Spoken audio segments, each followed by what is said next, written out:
குழந்தைங்களுடைய வளர்ச்சிக்கு, அதாவது அவங்களுடைய growthக்கு நாம் எப்படிப்பட்ட உணவுகளை கொடுக்கணும் அப்படிங்கிறத நாம் நல்லா தெரிஞ்சுக்கணும். குழந்தைங்களுடைய தசைகள் ஆரோக்கியமாக நல்லா வளர்வதற்கு புரோட்டீன், அதாவது புரதச்சத்து தான் ரொம்ப ரொம்ப முக்கியமானது. இந்த புரோட்டீன், அதாவது புரதச்சத்து அசைவ உணவுகள்லையும் இருக்குது, சைவ உணவுகள்லையும் இருக்குது. ஆனால் இதில் எது பெஸ்ட்டு அப்படிங்கிறத நாம் தெரிஞ்சுக்கணும். நாம் குழந்தைங்களுக்கு அசைவ உணவுகளில் இருக்கக்கூடிய புரோட்டீனை அதிகமாக கொடுக்கும்போது அது குழந்தைங்களுடைய ஆரோக்கிய நலத்தை, உடல் நலத்தை பாதிக்க செய்யுது. உதாரணமாக உடல் பருமன், பெண் குழந்தைங்களாக இருந்தால் அவங்க சீக்கிரமாக ஏஜ் அட்டன் பண்ணுறது, தைராய்டு பிரச்சனை, சில ஹார்மோனல் இம்பேலன்ஸ் பிரச்சனை, இது எல்லாமே சீக்கிரமாக வருவதற்கு ஒரு காரணமாக இருக்குது.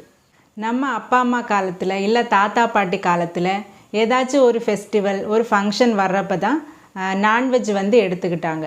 ஆனால் இப்போ இருக்கிற பழக்க வழக்கம் எப்படின்னா 24 மணி நேரமும் 7 நாளும் அப்படிங்கிற ஒரு பழக்கத்துக்கு வந்துட்டோம். தெருவுக்கு 4 கடை இருக்குது.